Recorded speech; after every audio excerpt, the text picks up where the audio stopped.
ഇപ്പോൾ നടക്കുന്ന റെയ്ഡ് എന്ന് പറയുന്നത് നഗ്നമായ രാഷ്ട്രീയ വേട്ടയാടലാണ്. കോൺഗ്രസും ബിജെപിയും കൂടി നടത്തുന്ന ഒത്തുകളിയുടെ ഏറ്റവും പ്രധാനപ്പെട്ട ഒരു ദൃഷ്ടാന്തമായിട്ട് വേണം ഈ റെയ്ഡിനെ കാണാൻ വേണ്ടി. ഇന്നലെ കേരളത്തിന്റെ മുഖ്യമന്ത്രി ഡൽഹിയിലെത്തുന്നു. അതിനു മുമ്പ് ഹൈക്കമാൻഡ് നേതാക്കൾ രാഹുൽ ഗാന്ധി ഉൾപ്പെടെയുള്ള ആൾക്കാർ കേരളത്തിൽ വന്ന് എന്തുകൊണ്ട് പിണറായി വിജയനെ വേട്ടയാടുന്നില്ല, അദ്ദേഹത്തിനെതിരെ കേസുമായിട്ട് മുമ്പോട്ട് പോകുന്നില്ല, അദ്ദേഹത്തിനെ അറസ്റ്റ് ചെയ്ത് ജയിലിലടയ്ക്കുന്നില്ല, ഇത്തരത്തിലുള്ള ഒരുപാട് ചോദ്യങ്ങൾ ചോദിച്ചിരുന്നു. കേരളത്തിലെ നിയമസഭാ തെരഞ്ഞെടുപ്പിലും ആ ഒത്തുകളി ദൃശ്യമായിരുന്നു. ആ ഒത്തുകളിയുടെ ഭാഗമായിട്ടുള്ള ഉദിഷ്ട കാര്യത്തിനുള്ള ഒരു ഉപകാര സ്മരണയാണ് ഇപ്പോൾ ഇവിടെ അരങ്ങേറുന്നത്. കേജ്രിവാൾ എന്നുള്ള ഡൽഹി മുഖ്യമന്ത്രിയെ അറസ്റ്റ് ചെയ്ത് തീഹാറിലടയ്ക്കാൻ വേണ്ടി എങ്ങനെയാണോ കോൺഗ്രസും ബിജെപിയും ഒത്തുകളിച്ചത്, ഗൂഢാലോചന ചെയ്തത്, അതിന്റെ മറ്റൊരു പതിപ്പാണ് ഇന്ന് കേരളത്തിൽ അരങ്ങേറുന്നത്. പിണറായി വിജയൻ എന്നുള്ള നേതാവ് യഥാർത്ഥത്തിൽ തീയിൽ കുരുത്ത് അഗ്നിബാധയിലൂടെ മുന്നേറിയ ഒരു നേതാവാണ്. ഇതുപോലുള്ള ഒരുപാട് വേട്ടയാടലുകൾ കോൺഗ്രസും ബിജെപിയും അദ്ദേഹത്തിനെതിരെ നടത്തിയിട്ടുണ്ട്. അടിയന്തരാവസ്ഥ കാലത്ത് അദ്ദേഹത്തെ മർദ്ദിച്ച് ഇഞ്ചപ്പരുവത്തിലാക്കി. അവിടെ നിന്നൊരു ഫീനിക്സ് പക്ഷിയെ പോലെയാണ് അദ്ദേഹം ഉയർത്തെഴുന്നേറ്റത്. അതുപോലെ തന്നെ കേരളത്തിലെ സിപിഎമ്മിനെ നയിച്ചതിന്റെ ഭാഗമായിട്ട് അദ്ദേഹത്തിനെ വേട്ടയാടി. അദ്ദേഹത്തിനെതിരെ പ്രചരിപ്പിക്കാത്ത കഥകളില്ല. സിബിഐ കേസ് കൊണ്ട് അദ്ദേഹത്തിനെ വേട്ടയാടാൻ ശ്രമിച്ചു. എല്ലാ കോടതികളും ചവറ്റുകൊട്ടയിലെറിഞ്ഞ ലാവലിംഗ് കേസിന്റെ ഒരു ദൃഷ്ടാന്തം കൂടി നമ്മൾ ഓർക്കുന്ന നന്നായിരിക്കും. ഇപ്പോൾ നടക്കുന്ന ഈ വേട്ടയാടല് എന്ന് പറയുന്നത് പിണറായി വിജയനെയോ സിപിഎമ്മിനെയോ തളർത്താൻ വേണ്ടിയാണെങ്കിൽ അത് കോൺഗ്രസിന്റെയും ബിജെപിയുടെയും വ്യാമോഹം മാത്രമാണ്. എല്ലാ ഇച്ഛാശക്തിയോടുകൂടിയും പിണറായി വിജയനും അദ്ദേഹത്തിന്റെ പ്രസ്ഥാനമായ ഇടതുപക്ഷവും ശക്തിയുക്തം ഇതിനെ പ്രതിരോധിക്കും, ജനങ്ങളെ അണിനിരത്തും. ഇമാതിരി കള്ളക്കളികൾ മനസ്സിലാക്കാനും തിരിച്ചറിയാനുമുള്ള ബോധം കേരളത്തിലെ ജനങ്ങൾക്കുണ്ട് എന്നുള്ളത് ഈ റെയ്ഡിന്റെ പിന്നിലുള്ള യഥാർത്ഥ യജമാനന്മാരായ കോൺഗ്രസും ബിജെപിയും മനസ്സിലാക്കുന്നത് നന്ന്.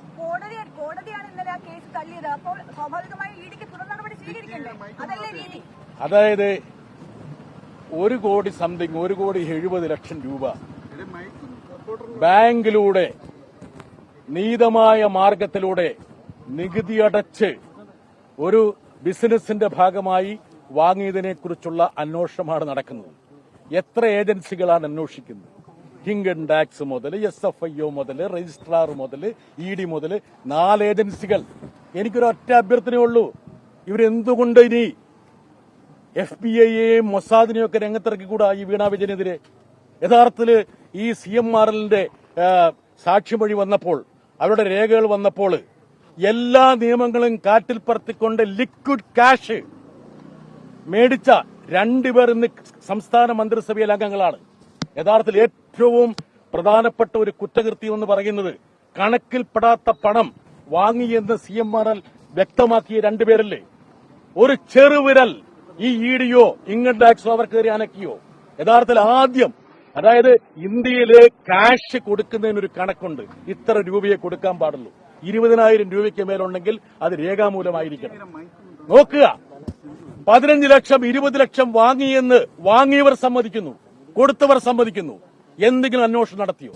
അതേസമയം നീതമായ നിയമാനുസൃതമായിട്ടുള്ള ഒരു ബിസിനസിന്റെ ഭാഗമായി നികുതി അടച്ചു വാങ്ങിയെന്ന് ആ മഹിള, ആ വനിത ചെറുപ്പക്കാരി പറഞ്ഞു. അതാണോ ഇവിടുത്തെ ഏറ്റവും വലിയ കുറ്റകൃത്യം എന്ന് പറയുന്നത്? അന്വേഷിക്കുന്നതിന് യാതൊരു തടസ്സവുമില്ല. 2019 മുതൽ അന്വേഷിച്ചുകൊണ്ടിരിക്കുകയാണ്. അന്വേഷിക്കട്ടെ. അതായത് സഖാവ് പിണറായി വിജയനെ പോലുള്ള വളരെയധികം ബഹുമാനം ആർജിക്കുന്ന ഒരു വ്യക്തിയെ കളങ്കപ്പെടുത്തി അപമാനിച്ച് ടാർഗറ്റ് ചെയ്ത് ഇതുപോലുള്ള മാധ്യമങ്ങൾക്ക് ഇന്നലെ തന്നെ ചോർത്തിക്കൊടുത്ത് കുറ്റപത്രം ആരുടെ കൈ കിട്ടാൻ അർഹതയുള്ളത്? കുറ്റപത്രം ഇങ്ങനെ മാധ്യമങ്ങളുടെ കൈ കിട്ടി? കുറ്റപത്രം കിട്ടാൻ അർഹതയുള്ളവരാരാണ്? അതായത് വാദി, പ്രതി, ഇവരൊക്കെയല്ലേ? കംപ്ലൈനന്റ് ഒക്കെ അല്ലേ? എങ്ങനെ കുറ്റപത്രം ചോർന്നു? എങ്ങനെ ഇന്നത്തെ റെയ്ഡിന്റെ വിവരങ്ങൾ മാധ്യമങ്ങൾക്ക് പറഞ്ഞു കിട്ടി? എല്ലാ തരത്തിലുള്ള നിയമങ്ങളിൽ ലംഘിച്ചുകൊണ്ടുള്ളതാണ് നടക്കുന്നത്. ഏത് അന്വേഷണവും ഇവിടെ ഇപ്പോൾ ED റെയ്ഡ് നടക്കുന്നു. കേരളത്തിലെ മഹത്തായിട്ടുള്ള പ്രസ്ഥാനമാണ് സിപിഎമ്മിന് ED റെയ്ഡ് തടയണമെന്നുമല്ലോ ആഗ്രഹമുണ്ടോ? നടക്കട്ടെ. എന്ത് ചോദ്യങ്ങളും അവർ ചോദിക്കട്ടെ, എന്ത് കടലാസുകളും അവർ വാങ്ങട്ടെ, അദ്ദേഹത്തിന്റെ മൊഴിയെടുക്കട്ടെ. അതിനൊന്നും ഞങ്ങൾ തടസ്സമല്ല. പക്ഷെ ഒരു കാര്യം നമ്മൾ മനസ്സിലാക്കണം, അതായത് രാജ്യത്ത് ED കേസുകളിൽ 1% പോലും കൺവിക്ഷൻ ഇല്ല. 1% പോലും. പാർലമെന്റിൽ ഞങ്ങളെപ്പോലുള്ള ആൾക്കാർ ചോദിച്ച ചോദ്യങ്ങൾക്കുള്ള മറുപടിയുണ്ട്. 99% കേസുകളും വ്യാജമായി കെട്ടിച്ചമച്ച കേസുകളാണ്. ഡൽഹി ഹൈക്കോടതി കേജ്രിവാളിന്റെ കേസ് വന്നപ്പോൾ ചവറ്റുകൊട്ടയിലേക്ക് എറിഞ്ഞു.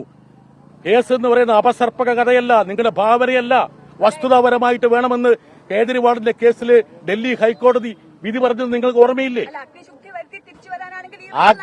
പിണറായി വിജയൻ ഒരുപാട് കാലമായിട്ട് കേരളത്തിന്റെ പൊതുസമൂഹത്തിൽ പ്രവർത്തിക്കുന്ന ആളാണ്. ഈ അടിയന്തരാവസ്ഥക്കാലത്ത് ഇന്ന് കേരളം ഭരിക്കുന്ന കോൺഗ്രസുകാരുടെ നേതാവല്ലേ അദ്ദേഹത്തെ അറസ്റ്റ് ചെയ്ത് അദ്ദേഹത്തിനെ മർദ്ദിച്ചവശനാക്കി അദ്ദേഹത്തിന് ശാരീരികമായിട്ട് ഇല്ലായ്മ ചെയ്യാൻ ശ്രമിച്ചത്? അവിടെ നിന്ന് അദ്ദേഹം ഉദിച്ചുയർന്നില്ലേ? അതിനുശേഷം ഞാനൊരു കാര്യം പറഞ്ഞല്ലോ, മുഖ്യമന്ത്രിയുടെ മകള് കേൾക്കുക, മുഖ്യമന്ത്രിയുടെ മകള് നിയമാനുസൃതമായിട്ട് ഇക്കാര്യത്തിൽ ചെയ്യേണ്ട എല്ലാ നടപടികളും പൂർത്തിയാക്കും. അതിനാരും തടസ്സപ്പെടുത്താൻ പോകുന്നില്ല. ഞാൻ നേരത്തെ സൂചിപ്പിച്ചല്ലോ, ഞാൻ ചോദിച്ചൊരു ചോദ്യത്തോട് നിങ്ങൾ പ്രതികരിക്കണം, അല്ലെങ്കിൽ കേരളത്തിലെ പൊതുസമൂഹം പ്രതികരിക്കണം. CMRL എന്ന് പറയുന്ന ഒരു സ്ഥാപനം ലിക്വിഡ് ക്യാഷ് ലക്ഷക്കണക്കിന് രൂപ നൽകിയ 2 രാഷ്ട്രീയ നേതാക്കൾ സംസ്ഥാന മന്ത്രിസഭയിൽ അംഗങ്ങളാണ്. അവർ തന്നെ സമ്മതിക്കുകയും ചെയ്തു. അതിനെക്കുറിച്ച് എന്തെങ്കിലും ഒരു അന്വേഷണം വന്നിട്ടുണ്ടോ? പിണറായി വിജയൻ സർക്കാരാണ്, എന്തുകൊണ്ടത് അന്വേഷിച്ചില്ല? അത് കേന്ദ്ര ഏജൻസികളല്ലേ അന്വേഷണം ഏറ്റെടുത്തത്? ഒരു സെക്കൻഡ്, സംസ്ഥാന സർക്കാരല്ല ഈ സാമ്പത്തിക കുറ്റകൃത്യങ്ങളുമായി ബന്ധപ്പെട്ട കാര്യങ്ങൾ അന്വേഷിക്കുന്നത്. ഒരുപക്ഷെ അതേക്കുറിച്ച് ഒരു ഗ്രഹപാഠം നിങ്ങൾ ചെയ്തോളൂ. അതുകൊണ്ടാണ് ഇനി സംസ്ഥാന ഗവൺമെന്റ് അന്വേഷിക്കാൻ ഇറങ്ങി പുറപ്പെട്ടു കഴിഞ്ഞാൽ അത് അട്ടിമറിക്കാൻ വേണ്ടിയാണ് സംസ്ഥാന പോലീസ് ഇറങ്ങി പുറപ്പെട്ടത് നിങ്ങൾ വിചാരിക്കും. ഇവിടെ എന്തെല്ലാം തരത്തിൽ ബിഗ് നൈറ്റ് ഹൈസ്റ്റ് നടന്നില്ലേ? കൊടകരയിലെ കുഴൽപ്പണത്തിന്റെ വേട്ട നടന്നില്ലേ?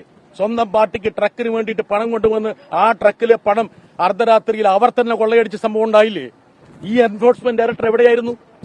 ആരുടെയെങ്കിലും അടുത്തൊരു പോയിട്ടുണ്ടോ? ഒരു പേരിന് പോയിട്ടുണ്ടോ? അതുകൊണ്ട് ഇതിലൊക്കെയുള്ള പക്ഷപാതിത്വവും രാഷ്ട്രീയവും മനസ്സിലാക്കാൻ കഴിയും. എന്തിനാണ് ഇന്ത്യ ചേരിയുടെ നേതാവാണെന്ന് അഹങ്കരിക്കുന്ന രാഹുൽ ഗാന്ധി ഇവിടെ കേരളത്തിൽ വന്നിട്ട് തെരഞ്ഞെടുപ്പിന് മുമ്പ് പിണറായി വിജയനെ എന്തുകൊണ്ട് അറസ്റ്റ് ചെയ്തില്ല എന്ന് ചോദിക്കുന്നത്?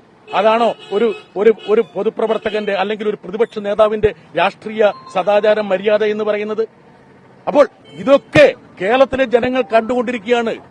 അതുകൊണ്ടാണ് ഞാൻ സ്പഷ്ടമായിട്ട് പറഞ്ഞത്, ഈ ഒരു വേട്ടയാടലിനെ നിയമപരമായിട്ടും രാഷ്ട്രീയപരമായിട്ടും ഞങ്ങൾ നേരിടും.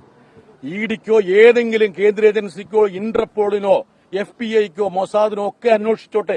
ഇനി ഇവര് 2019 മുതൽ അന്വേഷിച്ചുകൊണ്ടിരിക്കുകയാണല്ലോ, എവിടെ എത്തിയിട്ടില്ലല്ലോ.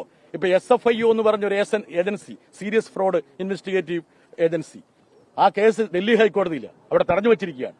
പിന്നെ എങ്ങനെയാണ് ഈ കേസുമായിട്ട് മുമ്പോട്ട് പോകുന്നത്? ഇനി SFIO എന്നുള്ള ഏജൻസി എങ്ങനെയാണ് ഒരു അന്വേഷണത്തിലേക്ക് വരുന്നത്? SFIO വരുന്നത് എന്തുകൊണ്ടാണ്? അതായത് ഒരു കമ്പനിയുടെ പ്രവർത്തനവുമായി ബന്ധപ്പെട്ടിട്ടുള്ള ഓഹരി ഉടമകൾ തമ്മിലുള്ള തർക്കത്തിലാണ് സാധാരണഗതിയിൽ SFIO വരുന്നത്. അതുപോലെ ഇതിലേക്ക് കൊണ്ടുപോകുന്നു. അതായത് കേന്ദ്ര സർക്കാരിന്റെ പക്കലുള്ള എല്ലാ ഏജൻസികളെയും ആയുധമായിട്ട് ഉപയോഗിച്ചു. കേന്ദ്ര ഏജൻസികളുടെ ആയുധവൽക്കരണമാണ് ഇപ്പോൾ നടന്നുകൊണ്ടിരിക്കുന്നത്. അത് അപഹാസ്യമായ തലത്തിലാണ്. പിണറായി വിജയൻ എന്നുള്ള വ്യക്തി ഇമാതിരി ഉമ്മാക്കിയിലും ഓലപ്പാമ്പിലൊന്നും ഭയപ്പെടുന്ന ഒരാളല്ല. കേരളത്തിലെ CPM ഇതുപോലുള്ള ഒരുപാട് അഗ്നിപാതകളിലൂടെ കടന്നുപോയിട്ടുള്ള ഒരു പ്രസ്ഥാനമാണ്. അതുകൊണ്ട് ഞങ്ങൾക്ക് അധികാരം ഉണ്ടെങ്കിലും ഇല്ലെങ്കിലും ഞങ്ങൾ രാഷ്ട്രീയപരമായിട്ട് ഇതിനെ നേരിടും. അതിനുള്ള ഇച്ഛാശക്തിയുണ്ട്, ജനപിന്തുണയുണ്ട്. ഈ അപഹാസ്യ നാടകം കേരളത്തിലെ ജനങ്ങൾ, ഇന്ത്യയിലെ ജനങ്ങൾ കണ്ടുകൊണ്ടിരിക്കുകയാണ്. എങ്ങനെയാണ് കോൺഗ്രസും BJPയും കൂടി ഈ പ്രതിപക്ഷത്തെ ഇല്ലായ്മ ചെയ്യാൻ വേണ്ടി കേജ്രിവാളിനെതിരെ ഉപയോഗിച്ച അതേ തന്ത്രം പിണറായി വിജയനെതിരെ ഉപയോഗിക്കുന്നു എന്നുള്ള കാര്യം എല്ലാവർക്കും ബോധ്യമാണ്.